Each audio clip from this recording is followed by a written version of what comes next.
Network Entertainment. One, two, three. Yeah, welcome everyone sa panibagong episode ng Machong Chismisan. Kasama niyo pa rin po Makoy Pare, your showbiz bro, yung corporate slave at ang yung resident macho next door. At kasama natin, pinakamabangis, pinakamalakas, si Tito P. Tito P, your techie tito. Dami nating comments, Tito P, ha? You're breaking the internets nitong mga nakaraan, ha? So, madami daw nakamiss sa'yo. So, kung may napapansin kayong trend, si Tito P ang madalas nakasama ko ngayon. So, kayo nang bahalang uminterpret ko anong ibig sabihin nun. Kami nga po pala ang Machong Chismisan. Kami po ang inyong longest running comedy podcast sa buong Pilipinas. Tagal kong di ginamit yung intro na yun, Tito P. Parang, I think it deserves special moments like this. At alam mo ba, medyo nagising-gising ang diwa ko nitong nakaraan. Kasi, for the longest time, aminin ko, medyo hindi ganun kalakas yung Machong Chismisan nitong mga nakaraan. Parang hindi umaabot yung Machong Chismisan sa top 200 podcasts ng ilang linggo, ilang buwan. Tapos, hanggang sa nagsawa na ako. Kasi katulad nga nung sinabi ko sa'yo nung in-invite kita ulit na bumalik dito. Parang, natatandaan ba yung sinabi ko sa'yo? Wala na akong pake. Oh, gano'n naman talaga eh. Just do it for the heck of it, pare. Oo. Kanina, parang napano lang ako na silipin ko kaya just for old time's sakes. And nagulat ako na nasa loob ulit ng top 200 podcast ang Machong Chismisan. At hindi lang siya katulad ng pinaggagawa mo lagi, Tito P, na sumasabit-sabit kung saan-saan. Hindi siya rumarak climbing. Bumabalik siya sa dating pwesto. So, magpapasalamat lang ako sa mga listeners ng Machong Chismisan para sa... Maraming salamat. No, madami kasi nag-comment na medyo nakalimutan nila na mag-join, na makinig at sinisipag silang makinig ulit ngayon. So, thank you sa pagbabalik dito sa Machong Chismisan. Anyways, speaking of pagbabalik sa Machong Chismisan, Tito P, naipit ako ng traffic na napakatindi sa NLEX nitong weekend. Saan banda to? Sa may ano ba to? Philippine Arena ba to? NLEX, Philippine Arena. At ako naman, 2 araw, ako naman birang-bira na ako lumuwas ng Maynila. For some strange reason, napagtripan ko na lumuwas ng magkasunod na araw. Nung 31 saka 1. At nung na-traffic ako, na-research ko bigla kung bakit. Alam mo kung bakit traffic sa lugar ng mga kapatid nating INC? Malamang sa malamang merong event doon sa Philippine Arena. Oo, may event. Alam mo pag may event sa Philippine Arena, syempre biggest, ano yung tawag ng mga INC dyan? Kasi sa kanila yan, di ba? Biggest biggest indoor tawag dito. Basta indoor venue. Oo. Napaka-well research talaga na itong natin. Podcast. Pero yun nga, parang tingnan natin, ilan ang capacity ng nilagyan ko pa talaga ng ilan. Capacity, Philippine Arena. Ang capacity ng Philippine Arena ay 55,000 pesos.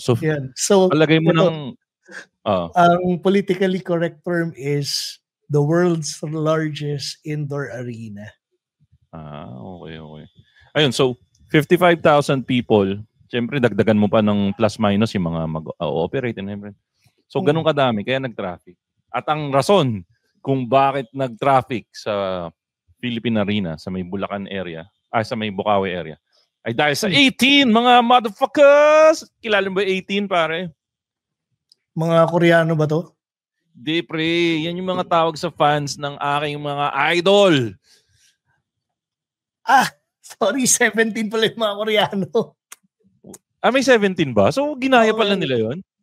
Hindi, yung 17, yun? Korean group. Kasi naalala ko nung pumunta yung kapatid ko ng Philippine Arena. 17 yung nag-concert na rin. So, sige na, sabihin ko na. ang nagpa-traffic sa Philippine Arena ay ang SB19, motherfuckers! Yeah! So, congrats sa kanila. Ibig sabihin, paldong SB19. Paldong-paldo. Paldong-paldo ang SB19. Paldong-paldo, parang si Pablo. Kilala mo ba yung mga member ng SB19, Tito Pidge? Sino nga to yung kasama ni, shoot. Pucha, Tito P. Sa Philippine Idol. Isayin ko na para sa'yo. Ang okay. bumubuo, Tito P, ng SB19 ay si Pablo, si Josh, si Stel, si Ken, saka si Justin. Yan ang SB19, motherfuckers. Ayun, si Stel pala yung si Stel. Yung kung natatandaan nyo, napakinggan nyo yung napakinggan nyo yung mga lumang episode ng Machong Chismisan, inapi-api nila. Tinawag namin na mukhang bagger. Sabagay, mukha naman siyang bagger dati. Ngayon, sobrang gwapo na siya. At kung natatandaan nyo sa episode na yun, pinagtanggol ko ang SB19. Dahil pre, alam ko, nasisikat ang SB19 at maabot nila ang kanilang naabot ngayon. Kung saan silang they're on top of the world, di ba pare? SB19. Well, dapat lang kasi to be fair, pinaghirapan nila yung posisyon na kung nasan sila. Tawagin man tayo. Ang Machong Chismisan, ang title, longest running comedy podcast. Macho. Ito yung parte na chismisan, pre. Oo. Let's give credit where credit is due. Ang SB19, pre. Dapat sila ang top of the food chain ngayon ng OPM. Para sa akin, for OPM, pre. Sabi mo na top of the food chain ba sila? Sa P-pop. To be specific. Pare, ako masasabi ko kahit at this specific moment, sila yung parang bidang-bidang ngayon sa OPM. Sila nagdadala. Ano ba tawag term? Regardless of regardless ba irregardless? Irregardless. Hindi, basta kahit anong genre, tingin ko right now sila ang nagdadala ng bandera ng OPM. Pagdating sa music for the masses, SB19. At ang matindi dito, pre, nakita ko, ako, kahit paano, natatandaan ko nung unang beses ko silang napanood, natatandaan ko na parang galing nitong grupo na to. Medyo cringy pa yung ibang itsura nila dati dahil hindi pa sila ganun kayaman. Pero ngayong may pera na sila, sila yung patunay na walang karapatan maging pangit ang may pera, ang mayaman. Oo naman. Yung patunay na umangat ka sa buhay pag nakikita mong nag-i-improve na yung itsura. Di ba ang kasabihan, Tito P, kung mayaman ka, pangit ka pa rin, kasalanan mo na yun. Hindi, kasalanan sa Diyos na yun. Binigyan ka na niya ng means eh. Oo. Tapos hindi ka pa hindi mo pa ginamit yung pera mo para i-improve yung sarili mo. Pero yung, to be fair naman sa SB19, the way they train naman kasi, and the way they were manufactured rin naman kasi, is they follow the K-pop template eh. So, hindi sila yung putyo-putyo lang na grupo na before nung rise nila, yung training na nila in terms of yung, alam ko, di ba, meron silang vocal coach, meron silang dancing coach. Kumbaga, bago sila nilabas, ginamit nila yung style ng Korea. Oo. Bago inilabas, iniluto sila ng ilang taon ba o buwan na parang practice lang kanya na, huwag kayong ganun. Taon yan, similar sa Bini. Inabot sila ng taon, yung Bini. Ay, sa Bini, nung pandemic, kulong-kulong pa sila nun no? Inabot sila ng taon bago sila bago sila pumutok. Ganun din yung SB19 eh. Parang nung simula, di ba, parang pinagtatawanan pa nga sila eh. Actually, ayan, sabi ni Aling Leonie na ayaw magsali sa episode na to. 2 years training daw pala ang inaabot ng mga bata SB19. Actually, hindi naman ako sobrang expert pagdating sa SB19. Kita niyo naman, hindi ko kabisado yung exact history nila. Pero, always magaling tayo. Ayoko naman magmagaling. Gas na sa akin yung pagmagaling. Pero, ang gusto ko lang puntahan dito sa episode na to, pre. Pinagyayabang ko, lalo na sa, baka may naliligaw na 18 dito. 18 yung tawag doon sa mga fans nila eh. Okay. Na, pasikat pa lang yung SB19, nakita ko na sila ng potential. Parang natatandaan ko, unang beses ko yata sila napanood sa Gandang Gabi Vice. Parang pinagtitripan-tripan pa nga sila ni Vice. Pero kahit na yun nga, number one, mukhang grocery, bagger ba tawag doon? Mukhang bagger. Well, to be fair, pag ikukumpara mo naman yung before and after picture nila, makikita mo rin naman talaga kung paano nag-progress yung mga itsura nila. And kung daw nagkakamali, dumaan din sila ng cosmetic surgeries, di ba? Yung isa. Part rin yung process eh. Alam ko for a fact, open secret naman yata yun eh. Si Stel yata yung... Hindi nila dinay. Si Stel yata yung lahat sila pre mong mabaho dati. Ayan, sabi ni Aling Leonie, mukha silang kargador noong araw. Oh. Pero kasi, sige. Ang nagdala sa kanila yung talent eh. Na to be fair, regardless kung ano yung itsura nila, yung singing, yung dancing, yung choreography, it's something na hindi, kahit sabihin mong manufactured sila, kung wala kang talent eh. Exactly. Sila yung perfect example pre na, di ba nga, may nauso dati, funny is the new pogi. Ang funny kasi, technically talent din yun eh. Oo. So sila, it's a social skill. Na magaling kumanta, magaling sumayaw, talented talaga. Plus, pero may charisma rin sila eh, to be fair. May charisma. Enough of SB19. Kasi ako dati, sinasabi ko nga parang sila yung isa sa mga sikreto ko na hindi ko mabunyag eh. Yun ang gusto kong pag-usapan, pre. Oh. Dati parang gatekeep pa yung SB19 eh. Parang meron ka ba natatandaan na not necessarily kahit artista, not necessarily artist, or kahit anong bagay, kahit anong lugar or something na trinay mong, na-discover mo, na alam mong superb, pero gini-gatekeep mo dahil baka pag pumunta ka doon sa restaurant na yun, maging mahaba na yung pila, baka tumaas na yung presyo, or baka maubusan ka ng stock ng pagkain na yun. Basta yung mga bagay na gini-gatekeep mo dati, na hanggang ngayon gini-gatekeep mo pa rin, or baka may sumikat na sa mga bagay na gini-gatekeep mo. Meron akong 2 top of mind. Sige. So, sorry, natawa ako dun sa comment ni Aling Leonie na narinig na naman niya yung to be fair. Wala sa akin. So, una, December Avenue.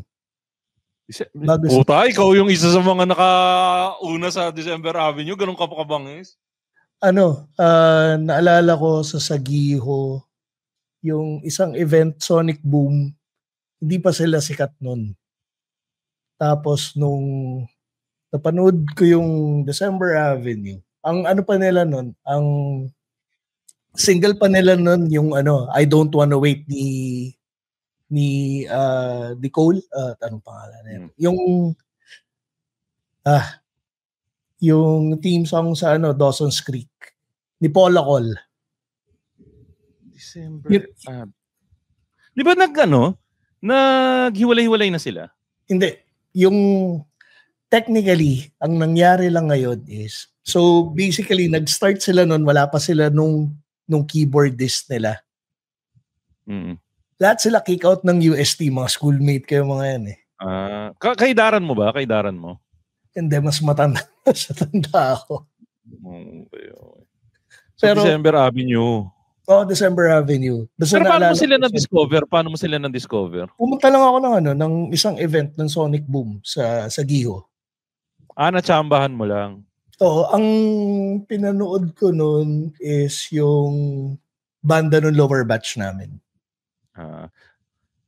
Ako parang same thing din. Ako naman, isa sa mga na-discover ko dati na parang trinay kong i-gatekeep mo nung una, walang halong stir pre Kamikasi. Una ko silang napanood, gig ng parokya ni Edgar sa Gauf. Alam mo yung Gauf, pre? Sa Araneta ba to? Sa Araneta sa Malabon. Gauf, siya na yung De La Salle Araneta ngayon. Para doon sa mga Araneta, tama. Nanood lang kami ng gig ng kaibigan ko. May kaibigan kasi akong frat member, Apo. Tapos di ba uso dati 'yon pag college, magpapagig yung ganitong fraternity and everything. Parokya ni Edgar ni pinunta namin, pre. alam mo naman nung nagsisimula yung Kamikasi, sila yung parang fino-frontak lagi ng parokya. Parokya kasi mag-best friend si Chito at saka si Jay. Kasi naalala ko, yung isang tambayan namin ayun pala, sorry, isa sa mga gine-gatekeep namin, Teachers Village. Kasi before, ngayon kilala na yung Teachers Village, yung maginhawa na kainan. Food strip. Food strip yun. Dati isa lang ang kainan doon na kilala, Ababu. Tapos sa Ababu na yun, doon namin madalas nakikitang nakatambay ang parokya at saka ang Kamikasi. Pero bata-bata pa tayo, nung college pa tayo yata nun, di ba? Pinatakas pa namin sa sasakyan nung tropa namin para makapunta doon. Speaking, balik tayo doon sa story ng Kamikasi. Puta pre, unang kinakanta nila noon pre, Britney Spears. Lucky. Tsaka puta pre, sobrang di ba parang nasanay ka lang na regular na banda dati na simpleng-simple lang. Puta, yung pagka-hyper ni Jay noon, gulat na gulat talaga kami. Umaakyat pare dun sa may parang bubungan ng stage. Ganun ka wild, talagang tapos ano pa ba yung isang kinakanta nila na Chinelas. Lucky. Hindi, bukod sa Chinelas, meron pa silang isang cover na laging kinakanta eh. Basta isa sa mga tumatak sa akin dati yun nga, yung Kamikasi na Lucky na cover nila. Sobrang lupit. Tapos parang yun, magmula nun lagi ko na silang sinesearch sa internet. Tapos alam mo nung una, medyo malungkot pa ako nung medyo sumisikat sila. Pero eventually natuwa na rin ako na sumikat sila. Kasi syempre nakapag-produce na sila ng Ayun! Ariel Rivera, pre, Sana Kahit Minsan. Na hindi na nila kinakanta sa gig ngayon. Nakakalungkot din na nila kinakanta sa gig ngayon yung Sana Kahit Minsan. Kung bata-bata kayo na hindi nyo pa narinig yung cover ng una, kung kilala nyo si Ariel Rivera, kung bata-bata kayo, good for you kung alam nyo yung kanta niya. Number 2, kung alam nyo yung kanta niya na Sana Kahit Minsan, kino-cover ng Kamikasi yun dati. Napakaganda ng cover nila nun. Well, yun. To be fair din naman kasi, ang parokya ni Edgar, sumikat din sila kakagawa ng mga spoof na mga kanta. Diba? Kung, yun, speaking of, yun rin pala, nung hindi pa ganun kasikat yung parokya, parang isa rin yun sa mga gine-gatekeep namin nung high school. Nung panahon nung Concornets album nila, yung mga kanta kasi nila nun, di ba yung nanakaw yung wallet ko, which Nakaw ang wallet ko. Spoof ng Knocking on Heaven's Door ng Guns N' Roses. Yung Siopaw na Special, which is Creep. Yung spoof nila ng Creep. Alimango na spoof ng Animal ng Pearl Jam. So doon, yun yung nila eh. Tapos yung Buloy yung nagdala sa kanila sa mainstream. Tapos ang trademark pa nila, nakapangsagala sila. Di, Duster. Duster sa kasagala. Yung Duster kasi, kay Francis M. yun. Yung pangsagala, yung medyo mas kilala sila. Yung Duster naman kasi, ginaya ni Francis M. sa Nirvana. Pero yung kay Francis M., naka-Duster sila, kumakanta silang Kaleidoscope World. Yun yung Freeman album. Lupit. Sa pagkain, pre. Ako, pre, ang isa sa gine-gatekeep kong kainan dati, nakakahiyamang sabihin, Mr. Kebab. Ayun. Ganun na ako katanda, pre. Ganun na ako katanda na gini-gatekeep ko yung Mr. Kebab. Pero, alam ko medyo sikat na rin siya nun eh. Pero, parang, nung time na nag-give up na ako sa sarili ko, hindi, isi-share ko na siya sa mundo. Madami pa palang hindi nakakaalam ng Mr. Kebab. Oo, madami pang hindi nakakaalam. Saka napakasikip. Pero ang sarap eh, no? Ako pre, nauubos naming mag-asawa yung isang dispenser ng garlic sauce nun. Nauubos namin yun bawat kain eh. Tapos ang laging ino-order ko sa Mr. Kebab, special shelo kebab. Tapos malungkot ako pag walang roast beef yun. Dapat may roast beef yun. Tapos kima with eggplant. Saka potato cutlet, panalo sa Mr. Kebab yun, pre. Ito ba yung Mr. Kebab na yung nasa Shakey's na ngayon sa West Avenue? Yung napakasikip? Inabutan ko yun. Yung mukhang karinderya. Oo, inabutan ko yun. Tapos, ang record ko nun pare, kabataan ko, naka-6 na kanin ako sa special shelo kebab nun. Alam mo kasi, di ba pag bata ka pa, matipid ka pa sa ulam. Oh, kasi nga, yun yung training mo para mag-survive ka eh. Pero habang yumayaman ka, na parang, puta, may pambili naman ako magtitipid ng ulam. Di ba? Ganun yung nangyayari. Kumbaga parang, paano mo pagkakasayin yung isang kebab sa 3 kanin? Oo, pre, ganun. Ganun ang ano ko dati, pre, Mr. Kebab ang gini-gatekeep yung kainan na yan. Pero, yung Mr. Kebab nun, kahit mukha siyang karinderya, yung mga kumakain dun is mga mukhang alta. Ay, oo naman. Hindi, kadalasan kasi nang kumakain sa Mr. Kebab, yapi eh. Yapi na galing sa gimmick. Galing gimmick. Parang yun eh, post-gimmick. Banlaw eh. Doon magdi-decide yung nag-date kung magjo-joke sila o hindi after eh. Tsaka ang tagal nilang tsinaga yung lumang pwesto na yan ah. Oo pre, doon mo makikitang sumakses na nung malaki na yung kainan doon sa may tapos yun sa West Ave, yung unang labas nila nung malaking lokasyon, doon ka nagulat na marami pala kayong pera. Saka pinupuno nila yun, pre. Pinupuno nila lagi yun. Saka nandun yung mga peking manager. Peking may-ari ng... Hindi, manager pala sila, pero peking may-ari. Fan ako ng mga restaurant na may peking may-ari. Alam mo yung sinasabi ko? Yung mga mga mukhang Middle Eastern na Hindi. Meron silang mga manager na pag hindi mo inaral masyado, iisipin mo sila yung may-ari. Pati yung mga ibang Chinese restaurant na kinakainan ko, merong hindi siya mukhang head waiter. Pag tinignan mo yung get-upan niya, para siyang businessman na nakikigulo doon. Kasi 'di ba parang merong factor minsan sa ego natin mga Pinas na ay maganda tong business na to kasi hands-on yung may-ari. May mga restaurant na yun yung style nila, ganun yung ginagawa nila. Ang iniispatan kasi namin na alam naming baka yun yung may-ari pag may nakita kaming mga mukhang Arabo doon na Hindi, minsan siguro meron din. Pero yun nga, ang style nila dati. Pero ngayon wala na silang ganun yung manager na mukhang may-ari. Wala na. Saka bad trip sa Mr. Kebab ngayon, doon ka na o-order sa yung sa harap. Dito sa harap. Hindi na yung... Pero mas okay nga yan eh. Kasi ang problema mo dati yung kunin yung attention ng ng mga waiter. Oo. Matagal yung antayan. Meron ka pang ibang gini-gatekeep? So, Mr. Kebab, yun yung isa. Hindi, kahit kahit sandwich or kahit chichirya or yung sandwich na banda. Ay, dati? Oo, yung kasi original Mark Abaya. Ay, tama, Mark Abaya ba? Yung college pa si Mark Abaya, high school pa ako nun. So, 4th year high school, pumunta kami ng UP Fair. Tapos, yun yung nagulat kami. Bakit kumakanta si Raymond Barasigan? Kasi Eraserheads pa yung nun eh, yung sikat na nun. Tapos yung sandwich, medyo pa lang sila nun eh, kalalabas pa lang nun eh. Ito yung lumabas yung Butterfly Carnival.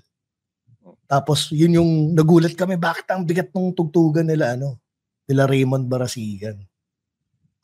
Sobrang layo kasi sa level ng pag nakasanayan mo si Raymond Marasigan na sa Eraserheads. Kaya ako hindi ko masasabi talagang hard rocker ako kasi hindi ko talaga nasakyan ng todo yung unang saltik ng sandwich. So medyo nakasakay na ako sa sandwich bandwagon ng mga sugod mga kapatid Iran eh. And yun yung wala na si Mark Abaya. Ang nagpabigat naman rin kasi ng tunog nila si Mark Abaya kasi siya yung mahilig doon sa mabigat na tugtugan eh. And yun rin yung reason bakit siya tumiwalag eh sa sandwich to begin with. Tapos ano pa ba? Yun, Maginhawa, isa sa mga mako-consider naming na-gatekeep naming magbabarkada kasi again, hindi siya tambayan. Hey there! Alex Calleja here. Bakit ako nandito?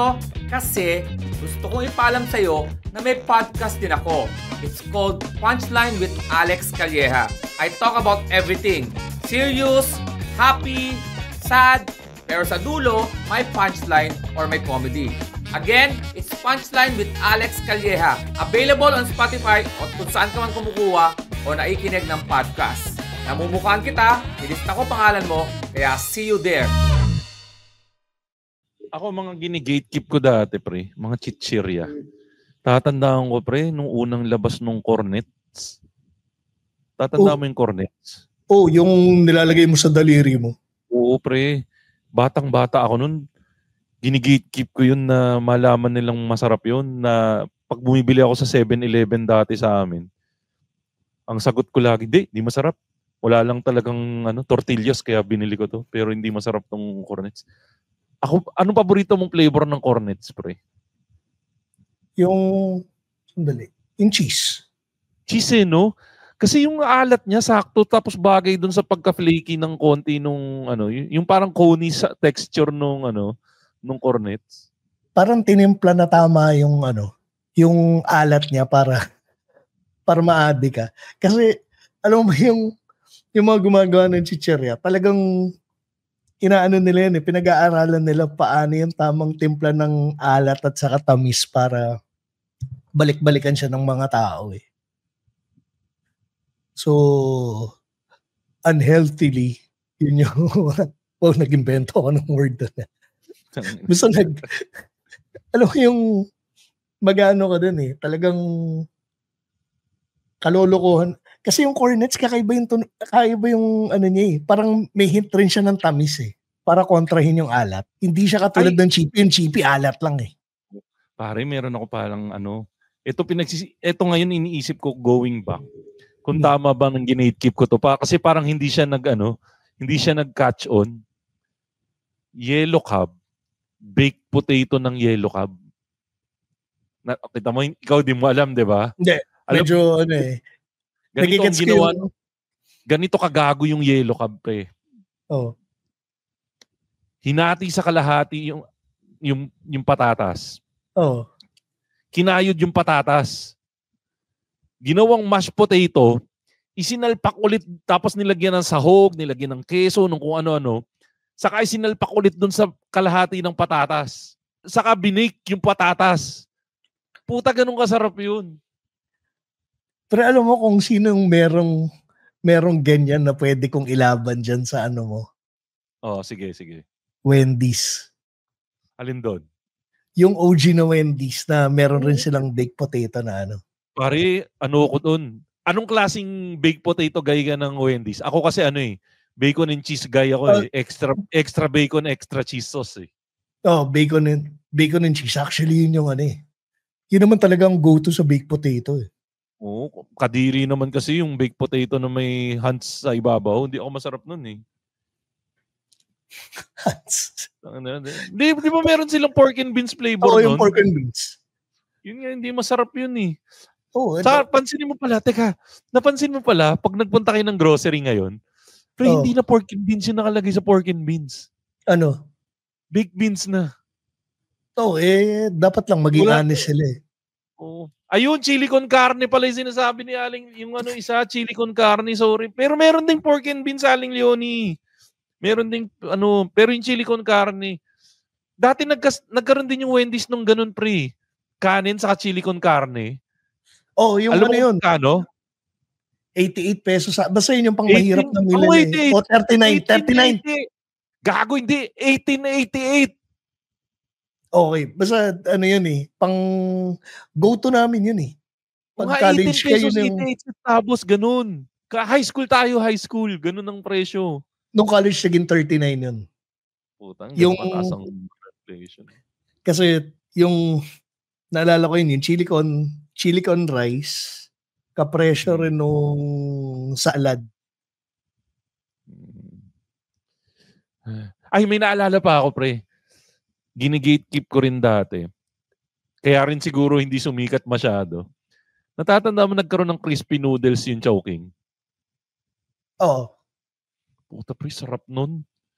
Saktong-sakto yun. Kasi yung parang entry level, ang Chowking talaga parang gateway to Chinese food. Chinese food. Do may isa akong kaibigan dati, kaopisina natin, si Germs. Minumura niya yung Chowking, sabi niya, tangina, hindi naman Chinese food yan eh. Pagkain karinderya lang yun, niloloko lang kayo eh. Hindi naman Chinese food yung Yang Chow na yan, yung mga ganun. Kasi hardcore Chinese. Kita mo ang tinda dyan, Chinese food. Kangkong sa kabagoong. Hindi man Chinese food yun. Ayun nga pala. Speaking of gatekeeping, Retiro, Pares. Nag-gatekeep pa ba eh? Sobrang mainstream siya. Hindi, pero kasi nung panahon na yun, parang lang siya eh. Parang hindi, ewan ko parang hindi naman siya talaga yung parang hindi siya mainstream sa lahat eh. Ang nakakaalam lang nung Pares Retiro, yung mga taga-Retiro eh. Bagay. Ang hassle kasi sa, dun yung waiting time. Yung sarap na sarap hassle para doon sa kumakain kasi alam mong may naghihintay sa likod mo. Tapos hassle naman para doon sa naghihintay sa likod kasi nakatingin ka na kumakain na yung nasa harapan mo. Yun lang naman yung hassle doon sa Pares Retiro eh.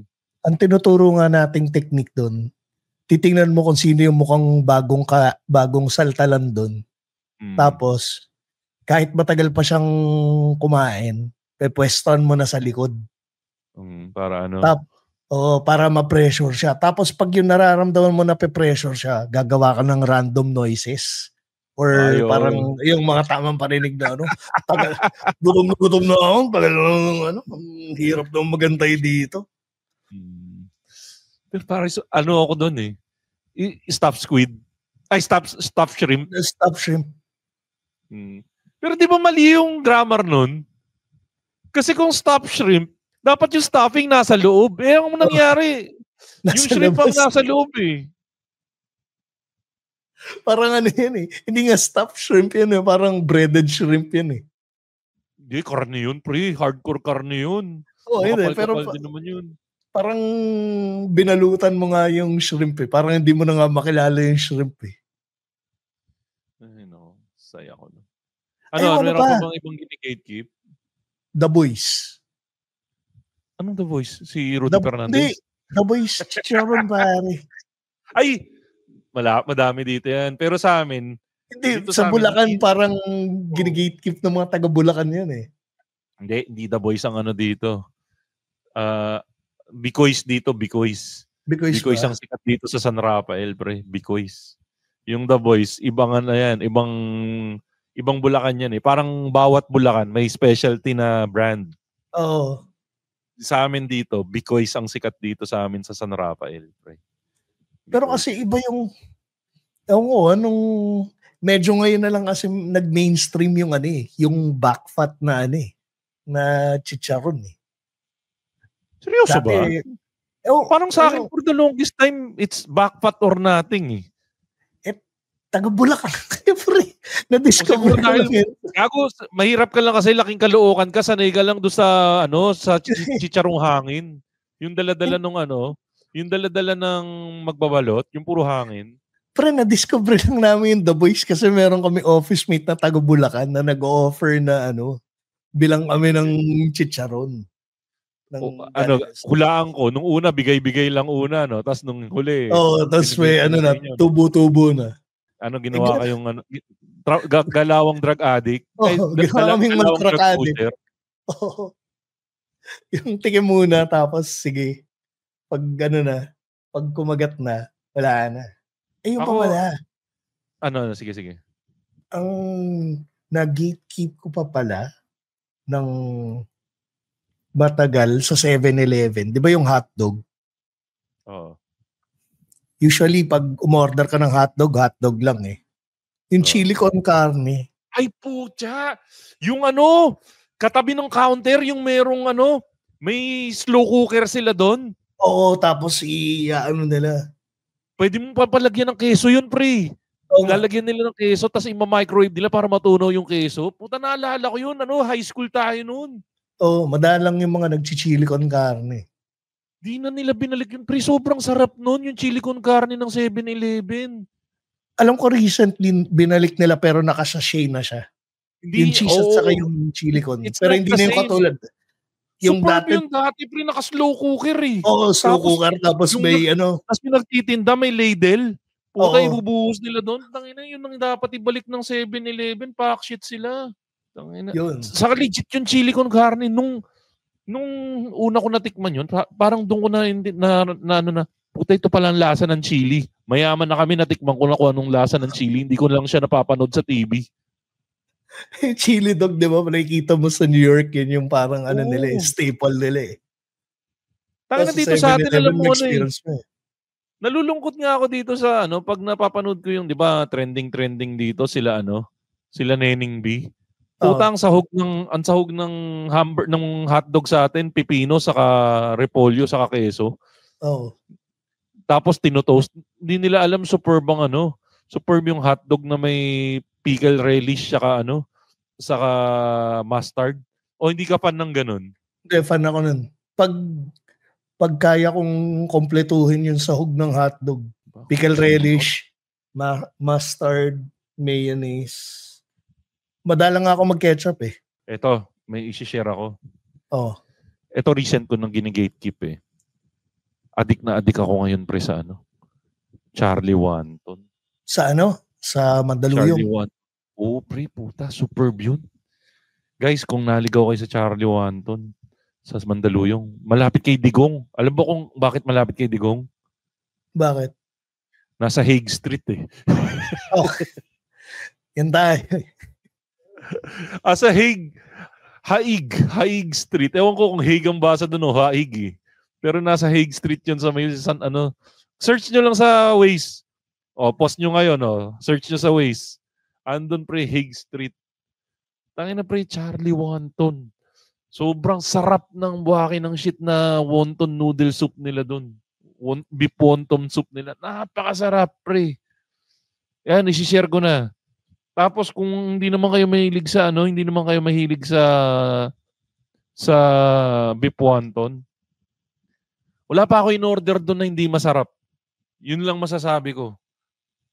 Charlie Wonton, pre. Minsan mag-date tayo, Tito P, sa Charlie Wonton.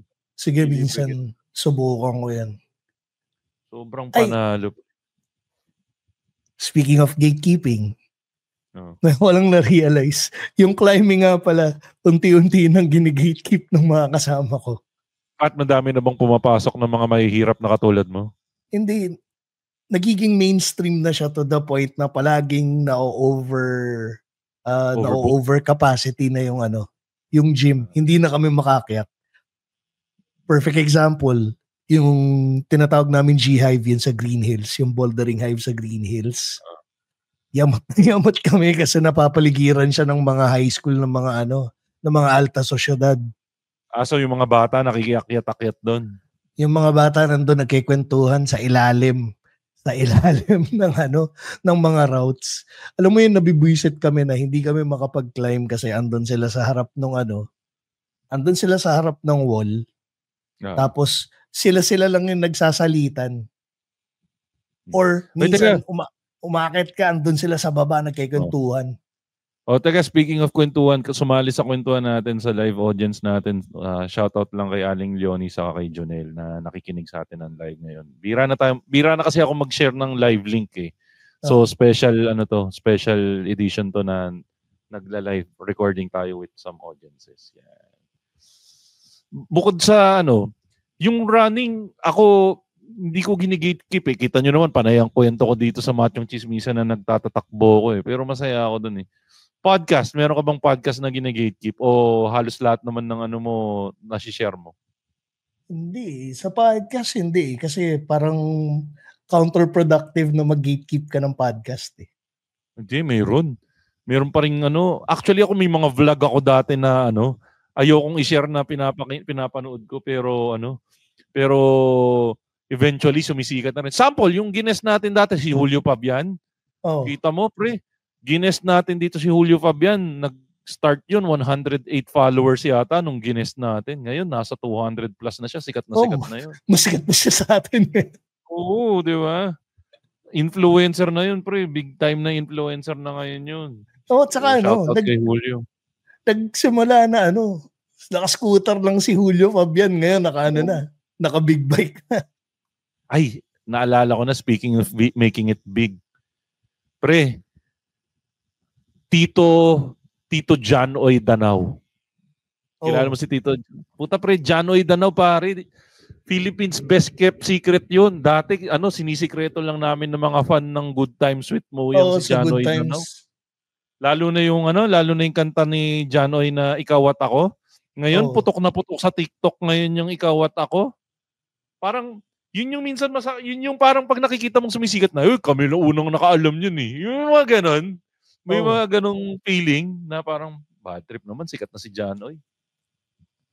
Ayoko na sa kanya. Sikat na siya. Di ba may mga ganong feeling minsan na parang, tapos na ako dyan eh. Kaya, bahala na kayo dyan. Sa inyo na siya. Tapos sawa na kami sa kanya.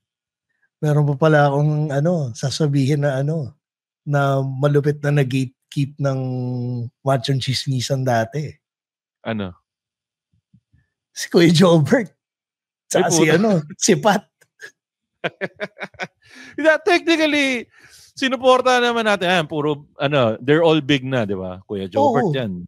Well, technically si Kuya Jobert, sikat na naman talaga noon nung gines ng Machong Chismisan. Nag-viral na si Kuya Jobert noon. Tapos si Pat is nagsisimula pa lang sa sa pagsusulat. Sa comedy. Wala. Shout out kay Pat. Pat. Pencil box. Tatandaan ko pre yung guesting pa ni Pat na yun. Parang originally ang i-guest lang dapat si Kuya Jobert. Buti nga isinama si Pat kasi naging better yung episode na yun na nandun si Pat. Pero shout out kay Direct Pat. Kung kayo mga hardcore Machong Chismisan fans kayo, si Direct Pat lang naman yung kasama nga ni Jobert na nag-guest sa amin from before. Tapos, siya na ngayon yung isa sa mga creators ng Pencil Box Studios. Pencil Box Studios. Na isa sa mga up and coming na studio director na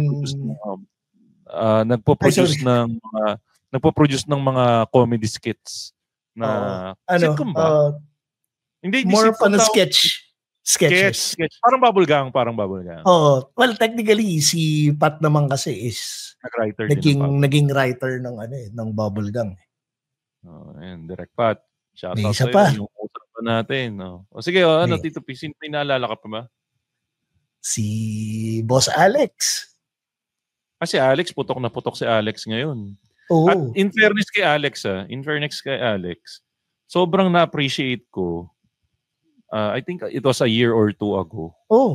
Nag-shoutout si Alex. Na nag-shoutout si Alex na hindi niya nakalimutan yung guesting niya sa Machong Chismisan. Ang kauna-unahang podcast na nag-guest kay Alex Calleja, Machong Chismisan. Nakakatuwa lang na hindi niya nakalimutan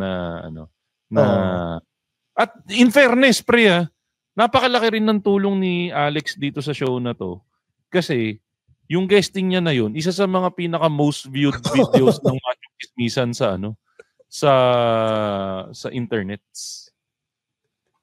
May atraso ka nga kay Alex eh. Alam mo ba yun? Naalala ko yun. Napahamak mo pa siya eh. Sorry Alex. Meron kasing mga podcast episodes na yung ibang sinasabi, dapat nakapaloob lang, nakatago lang sa loob ng podcast. Na pag pinutol mo, natatanggal yung context. May mga nilalabas sa TikTok na ganon. Puta Naalala ko, may mga bagay na kung ano yung nasabi mo nung 2014, wag na ilalabas ng 2024. Isa pa. Kaya, alam nyo ba na na naging dilema namin dati yon nung medyo pumuputok tayo ng konti ng pitch. Pinag-uusapan namin, yung season 1 to season 6 ba? Iiwan pa rin ba natin sa... season 1 to season 7 ba? Iiwan pa rin ba natin naka-upload sa internets? Dapat na natin tinatago kasi... dapat kinubra na ba natin? Walang tayo ng karir. Sabi ko, iwan natin. Para makita nila yung character development ng bawat tao. History lesson yun eh. Ang bala ko nga lalagyan ko sa simula ng disclaimer na the episode that you're listening was recorded 10 years ago. The views and opinions might have changed. Channel. Yan ang hirap sa podcast kasi unlike sa mga palabas sa TV or sa mga movies na pag napanood mo kasi may visual representation. Hindi kasi 90s pa to pwede ko pang sabihin yung mga ganong bagay. Exactly. Sa podcast naririnig mo lang Parang audio iisipin mo, nasabi lang to ng nung kahapon. Yeah. Nakakatakot lang. Pero, iniiwan ko lang siya dun.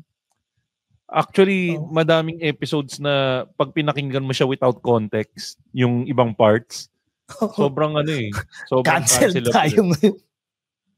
Ang problema, hindi ka na, ang swerte lang, hindi naman kasi, tayo kasi na-gatekeep yung Machong Chismisan masyado Hindi pa siya bumi-mainstream So, utang na loob guys, huwag nyo naman kami masyadong i-gatekeep. Like, comment, share, and subscribe. Pwede. Para mas madaming makaalam ng Machong Chismisan.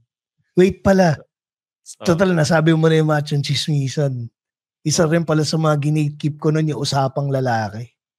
Ay, usapang lalaki, magandang palabas yun dati. Yung Kuya Jobert, si Boom Labrusca na tatay ni what's his face? Yung anak niyang gwapo. Si Labrusca. Ayos, basta si Labrusca. Tapos yung isa, nakalimutan ko yung pangalan ng fourth member Yung si Coca-Cola guy. Si Coca-Cola, kaya siya nawala yun. Maganda rin yung usapang Tony Labrusca. Hindi, Boom Labrusca na nga yun. Hindi, yung anak. Tony ba? Tony ba yun? Basta yun. Si Tony daw, sabi ni Aling Leonie yun. Basta si Glorious. Yung kalaplapan ni Angel Aquino, no? Angel Aquino.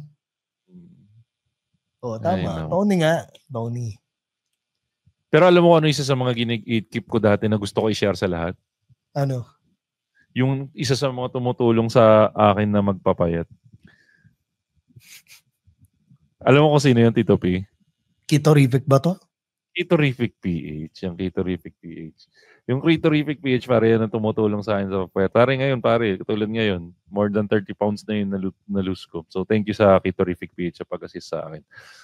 Anyways, Tito P, batiin ko lang yung mga kaibigan nating podcast Nandyan yung Backtrip Podcast, Tigas Dito Podcast, Pinoy Mimeology Podcast, yung 25% podcast na kasama si Jasper Reyes, 30-40 Podcast, MJ's Bubble Podcast, Fanboy Chronicles Podcast, Hobby Podcast, Galingan Mo Naman Podcast, yung mga kaibigan natin sa Tatayhood Podcast, yung Kislot Chronicles Podcast na may bagong iteration which is yung Pandango sa Light Bulb. Suportahan nyo si Kagawad Ruru, yung Konichi Mates kasama yung bagong nila Tristan Ting saka ni Masahiro. Saka syempre yung mga Patreon natin. Andiyan si Jason Bonsa, syempre yung mahal na mahal ko Kitorific PH na laging nagpapadala ng pagkain sa akin para mas maging healthy ako. Check out nyo sila sa Instagram saka sa Grab kung nasa Metro Manila kayo. Pati sa Facebook na rin.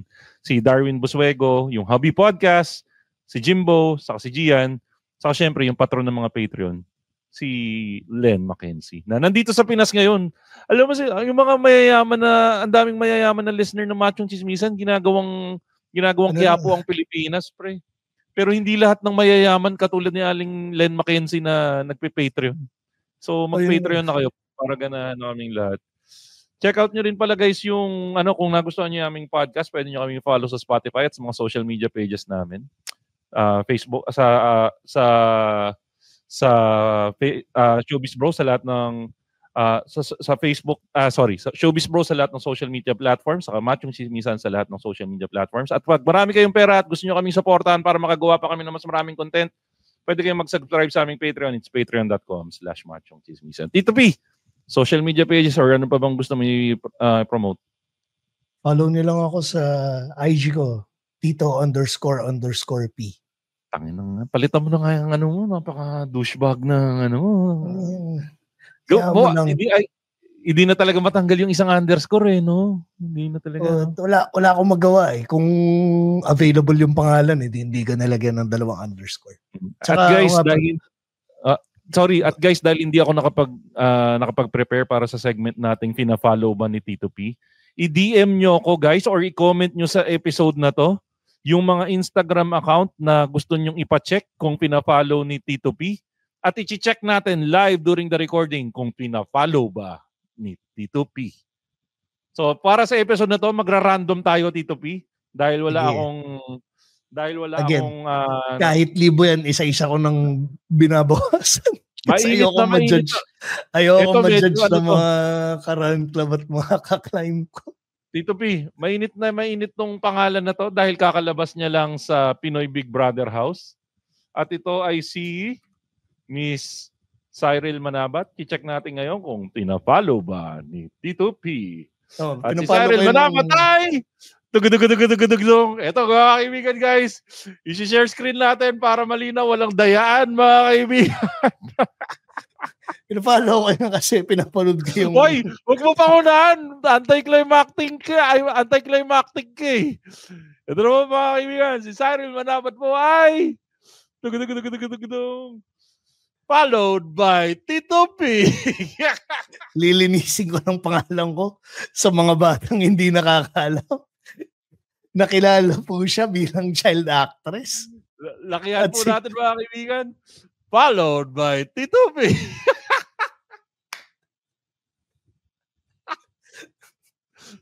Ano? Again. Hindi yung bakit kasi nag-develop siya ng unexpected eh. Okay. Parang pangit tingnan eh. So kung gusto nyo po maging ganito po ulit, bawat linggo nakakasama natin sa episode si Tito P, i-comment nyo na po sa comment section ng Machong Chismisan episode na ito ang mga Instagram account na gusto nyo i-check kung pina-follow ba ni Tito P. Ay, Tito P, anything else that you wanna promote besides sa yung Instagram account? Yun lang, meron akong pinost na na video na ginawa ko na may kinalaman sa bouldering. Yung bouldering competition, palike na lang. Para maging official na ko, videographer, photographer ng Beehive. Yun lang naman. Ayan. At ano nga pala, ako naman, wala naman akong masyadong ipo-promote ngayon dahil wala naman na masyadong ganap ngayon. Gusto ko lang shoutout yung mga taong na nunod sa atin ng live ngayon dahil medyo late tayo nag-record ngayon pero sa nakakagulat na madaming-daming nanonood. Nandiyan si Aling Leonie, si Jonel at ang pinakamatigas na titi sa balat ng Australia, si Tristan Ting. At yan mga kaibigan, ang ating latest episode ng Machong Chismisan. Kasama po natin, walang iba, kundi si Tito P na lagi nagsasabing honesty is the best. Honesty is the best. At ako naman po si Makoy para your showbiz pro na lagi nagsasabi, lagi niyong tatandaan ang tunay na macho, chismoso. Chismoso. Have a great day, everyone.